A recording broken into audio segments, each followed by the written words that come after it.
सबसे पहले इस पावन ब्रज भूमि को प्रणाम करती हूँ, नमस्कार करती हूँ, जिसके धूल को भी अगर आप मस्तक पर लगा लें तो वो चंदन से भी ज़्यादा पवित्र है।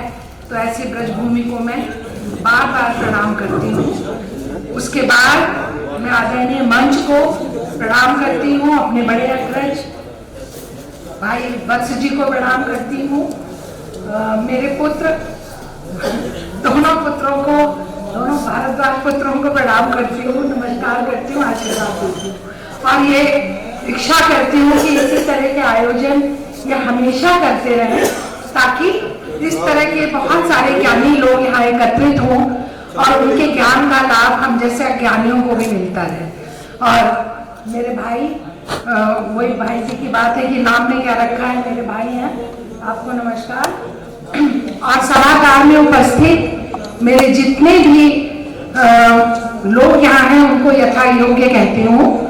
पुत्र पुत्रियों को प्यार और बड़ों को नमस्कार, भाइयों को आशीर्वाद। तो कृष्ण जी की पावन भूमि पर खड़ी हूँ।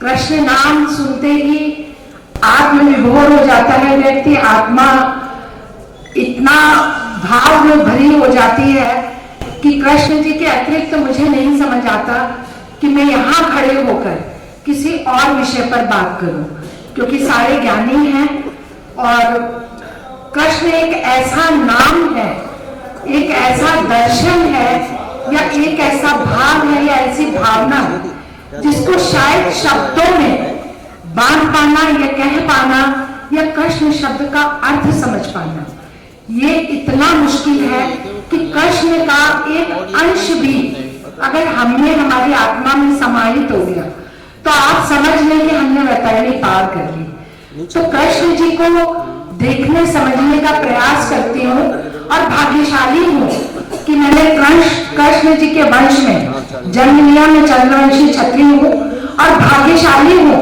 कि मेरे पति सूर्यवंशी क्षत्रिय हैं।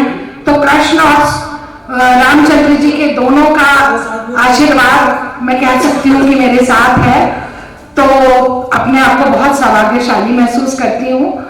तो कृष्ण जी की जब बात करती हूँ तो कृष्ण जी से बड़ा मनोवैज्ञानिक कोई नहीं है। जब अर्जुन युद्ध भूमि में अपनों के ऊपर वार करने पे, अस्त्र उठाने में विचक रहे थे, उनके मनोविज्ञान को समझ के कृष्ण जी ने जो उन्हें ज्ञान दिया उसके ऊपर पूरी गीता लिख गई।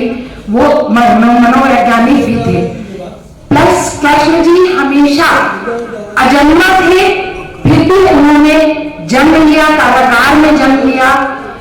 कृष्ण जी ईश्वर स्वरूप थे, लेकिन उन्होंने एक मानव की जीवन यात्रा को पूरा एक एक क्षण को उन्होंने जिया और एक उदाहरण छोड़ा हम सबके आगे कि किस तरह हम किसी भी परिस्थिति में जन्म लें, कहीं पे भी कितने भी संघर्षों का हमको सामना करना पड़े, लेकिन अपना लक्ष्य हम अवश्य प्राप्त कर सकते हैं। कृष्ण जी पैदा कारागार में हुए, उनकी परवरिश नंदगांव में माता यशोदा से भी यहाँ हुई, लेकिन उन्होंने अपनी माँ देवकी का भी उतना ही प्राण प्रिय वर्णन किया, उन्होंने माता यशोदा का भी उतना ही वर्णन किया, उनके बारे में उतने ही श्रद्धा भाव था। कृष्ण जी जैसा मित्र वो कहीं ढूंढने से नहीं मिलेगा। अगर मित्रता सीखनी है तो कृष्ण जी से सीखें। सुदामा, कहाँ वो द्वारकाधीश और कहाँ सुदामा अपने अश्रुओं से उनके चरण धोए और उनके लाए हुए एक मुट्ठी चावल के लिए किस तरह से उन्होंने अपनी प्यास, अपनी तृष्णा, अपनी भूख व्यक्त की कि मेरे मित्र को ये भाव ना आए हृदय में कि वो कहीं निर्धन है और मैं राजा हूं। और कृष्ण जी के नाम के आगे कभी राजा नहीं लगा। वो द्वारकाधीश थे, लेकिन उनको कभी राजा कृष्ण नहीं बोला गया। तो उनकी जीवन यात्रा एक ऐसी थी कि हम सबके लिए सीख है। अब अगर हम स्त्रियों की बात करें तो स्त्रियों के प्रति कृष्ण जी ने जो कुछ किया वो समाज के लिए एक अनुकरणीय उदाहरण है। उनकी बहन सुभद्रा, उनकी पसंद को जानते हुए उन्होंने कृष्ण जी से, वो अर्जुन से उसका विवाह कराया अपनी से बहन का, इसकी नरकासुर की।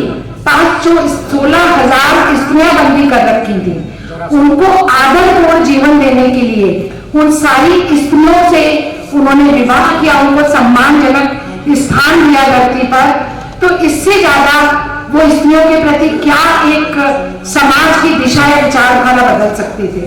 तो कृष्ण जी को जहां भी आप देखो, उत्तरा, अब मनु की मृत्यु के बाद उत्तरा के गर्भ से मृत संतान पैदा हुई, जिसको उन्होंने अपनी शक्ति से जीवित किया।